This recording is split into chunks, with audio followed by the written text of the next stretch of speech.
Assalamualaikum warahmatullahi wabarakatuh. Waalaikumsalam warahmatullahi wabarakatuh. How are you today, my student? I'm fine, ma'am. And you? I'm fine. I'm fine, thank you. And you? I'm fine, Ailis. Thank you. Before we start our meeting today, let's pray together. Al-Fatihah.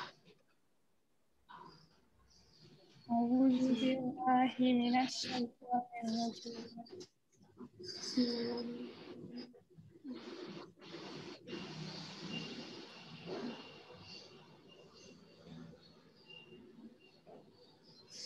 Finish.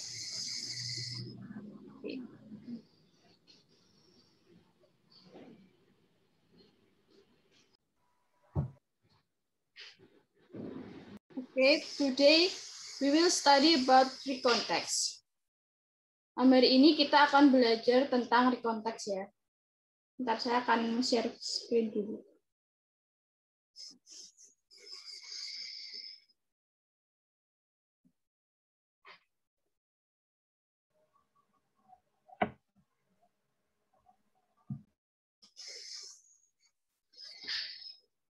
Ada yang udah tahu nggak? Recontext itu apa sih?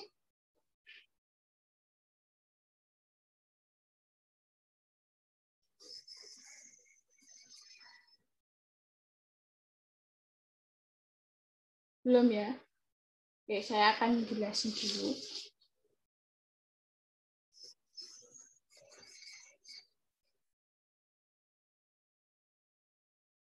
Recontext is a type of text in English that tells about a story, action, or activity. And usually recontext tells about someone's experience. Jadi recontext itu adalah jenis teks dalam bahasa Inggris yang menceritakan tentang suatu cerita, tindakan, atau aktivitas atau kegiatan.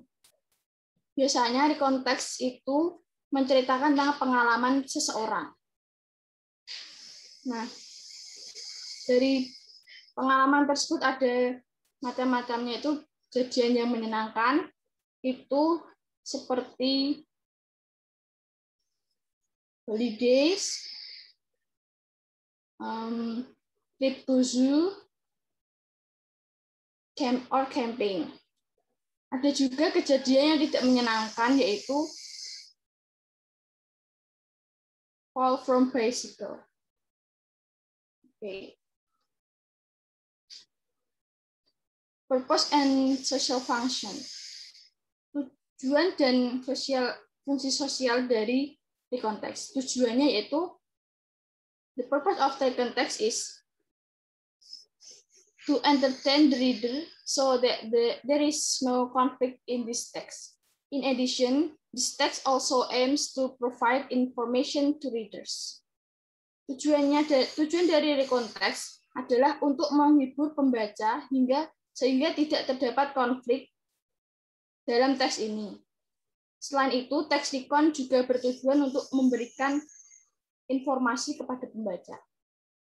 Social function is describe experience, event, incident to report, exemplify, post, and share experience and others. Jadi fungsi sosialnya itu menguraikan pengalaman, peristiwa, kejadian untuk melaporkan, meneladani, membanggakan, dan berbagi pengalaman dan yang lainnya.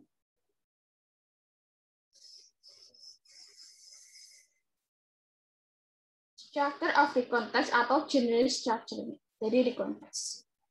General structure-nya ada 3, yaitu orientation, event, and reorientation.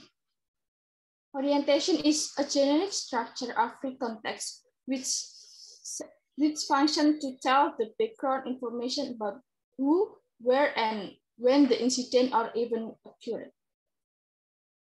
Jadi orientation itu suatu structure, generic structure recontext yang berfungsi untuk memberitahukan informasi latar belakang tentang siapa, di mana, dan kapan kejadian tersebut terjadi. Yang kedua is events. Event is a context structure that function to tell a series of events occurring in chronology order. The sequence of the chronology is usually described in a coherent manner. Jadi event itu merupakan peristiwa, yaitu structure text recon yang berfungsi untuk menceritakan rangkaian peristiwa yang terjadi secara kronologis. Urutan kronologis biasanya dijelaskan secara koheren. Yang ketiga yaitu reorientation. Reorientation is closing or conclusion to a story that is used to close a story. You can give your own opinion about the story. Jadi reorientation itu menutup atau kesimpulan dari sebuah cerita yang digunakan untuk menutup sebuah cerita, atau Anda dapat memberikan pendapat Anda sendiri tentang cerita tersebut atau kesan Anda setelah melakukan kegiatan tersebut. Nah, ini adalah contoh dari recontext. Sekarang kita akan menganalisis bersama ya. Last September, I went to Pari Island for a holiday. I went there with Sarah, Andy, Evelyn, and Yoko. That was my first time to travel there. Nah, untuk paragraf pertama ini termasuk dalam jenis instructional yang apa? Ada yang tahu? Orientation. Ya, orientation. Karena di paragraf ini yaitu menyebutkan kapan, di mana, dan siapa yang melakukan aktivitas itu. Maka itu adalah reorientation. Untuk paragraf selanjutnya, paragraf 2, 3, 4, dan seterusnya merupakan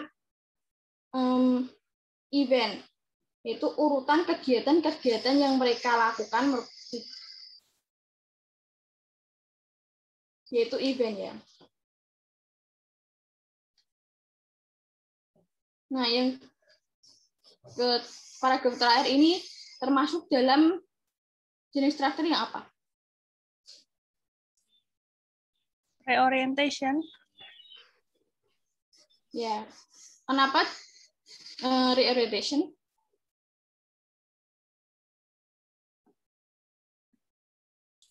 Karena ada opini penulis. Ya, benar. Ini di sini dijelaskan. Ini dijelaskan. In summary, my first trip to Pari Island was so enjoyable. Nah, ini merupakan pesan dari penulis setelah melakukan kegiatan tersebut. Oke, sampai sini ada yang mau ditanyain? Enggak, Ma'am. Oke, saya lanjut ya. Ya, Ma'am. Selanjutnya yaitu language feature atau unsur kebahasaan dari recontext. Language features itu ada 5. Yang pertama, description of action in past tense. Simple and continuous. Example, who, took, when, got, did, had, was waiting, and were asleep, and other. And second, time conjunctive adverb. Namely, first, then, after that, before, at last, finally, and other. And third is verb and prepositional phrase that indicate time. Namely, yesterday, last month, on Monday, an hour ago, immediately, or others.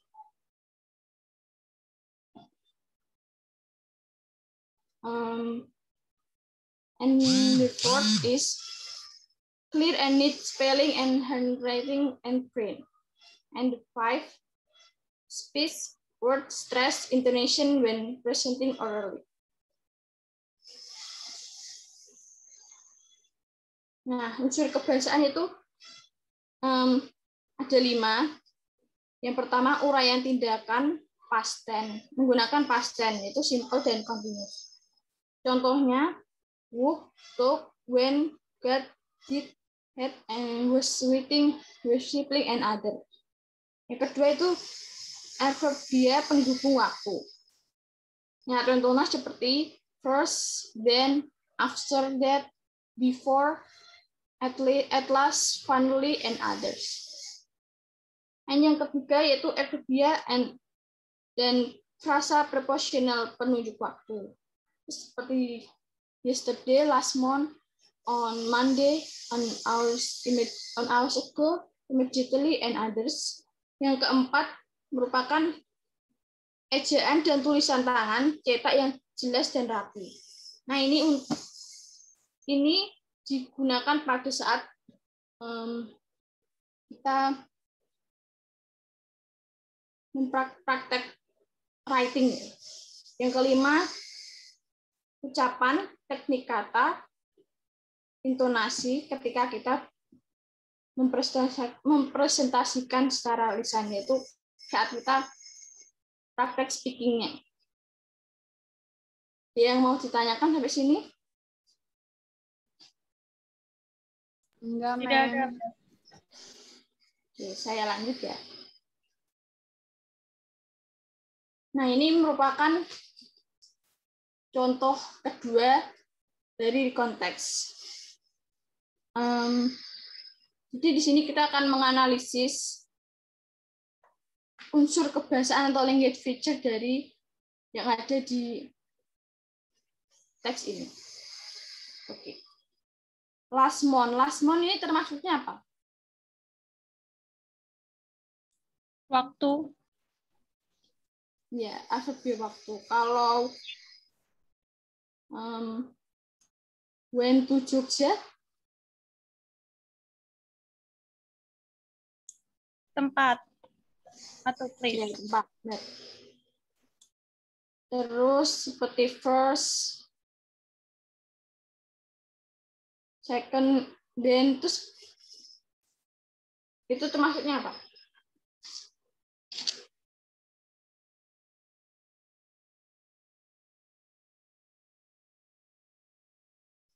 Itu termasuknya penghubung waktu atau adverb of time. Sama seperti yang tadi last month. Kalau after, then kayak gitu, termasuknya conjunction ya. Ini penghubungnya. Nah, di sini juga ada action verb-nya seperti saw, took, dan yang lainnya. Oke, sampai sini dia mau ditanyain nggak? Belum, Mem. Belum ada, Mem. Belum ada ya. Kita lanjut. Oke. Saya ingin kalian membuat rekonteks pengalaman kepribadian kalian yang menurut kalian menarik untuk ditulis kembali. Bisa? Bisa, Mem. Bisa, Mem. Saya kasih waktu 3 menit ya. Silakan dikerjakan.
Finish?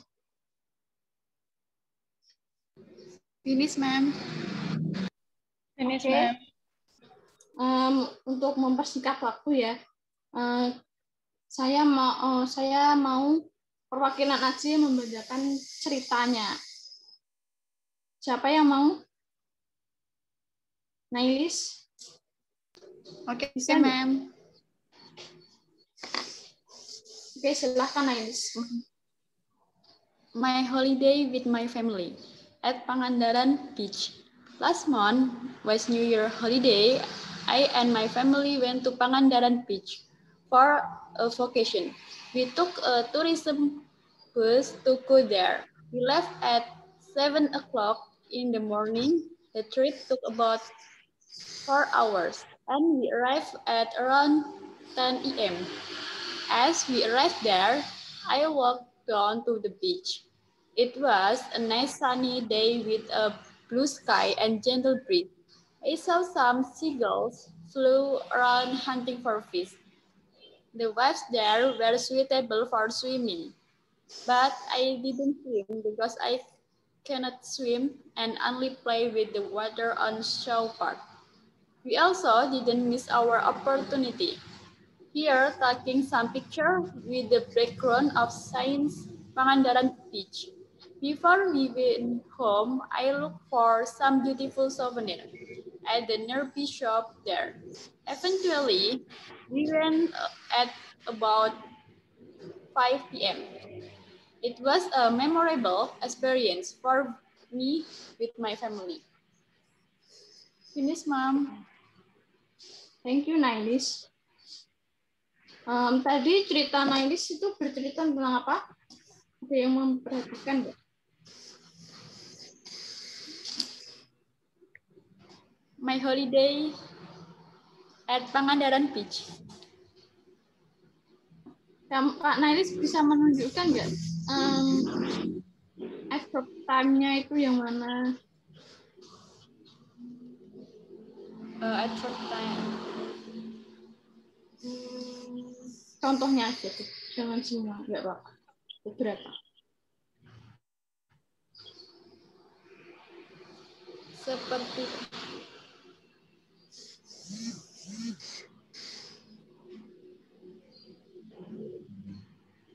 after, before, Ya. before, Last month. Tadi ada last month ya? Kak? ya.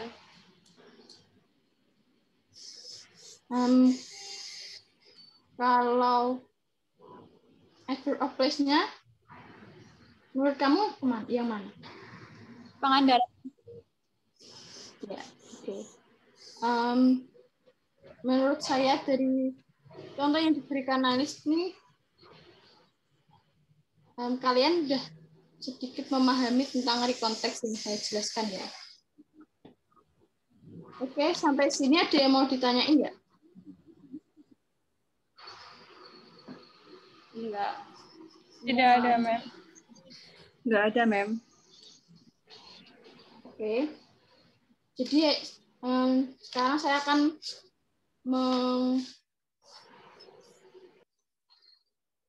menyimpulkan atau membuat ringkasan tentang pertemuan kita hari ini. Yaitu, hari ini kita belajar tentang apa sih? Tentang recontext.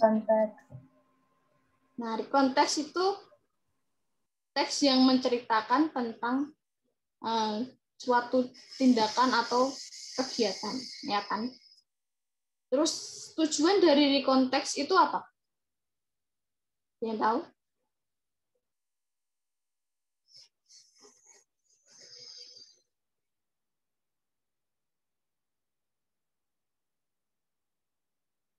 Tujuannya itu salah satunya memberikan informasi pada pembaca atau menghibur. Nah, terus tadi ada juga structure atau general structure dari konteks. Itu ada 3. Bisa disebutkan? Orientation, Yes. event, sama reorientation. Oke. Thank you, Lolina.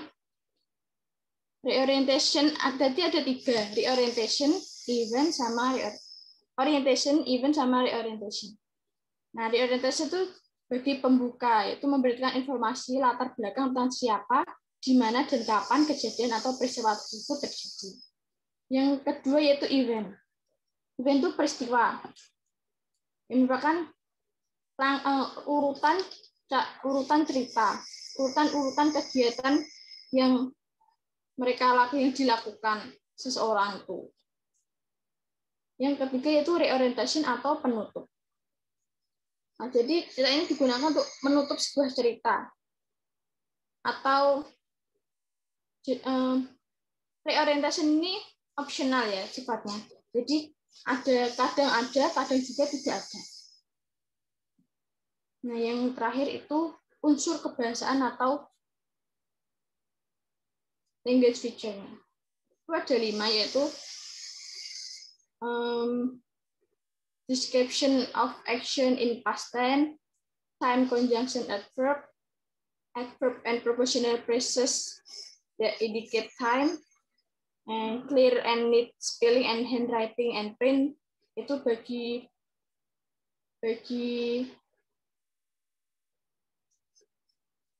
untuk praktek writing-nya.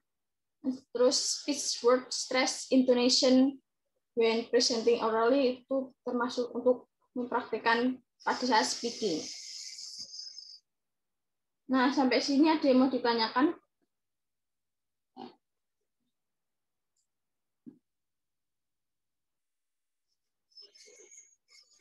Sudah jelas ya? Sudah. Nah, untuk itu sebelum saya mengakhiri pertemuan ini, saya akan memberikan tugas lagi untuk membuat pengalaman pribadi yang lain. Minggu depan saya akan mengecek dan saya akan menyuruh kalian membacakan hasil dari pekerjaanmu itu satu-satu ya. Kalau tadi kan perwakilan, kalau ini nanti besok minggu depan satu-satu. Jelas tentang tugasnya? Jelas, Ma'am. Jelas, Ma'am.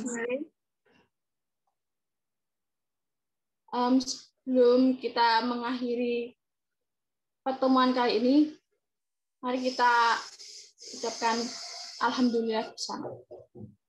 Alhamdulillah.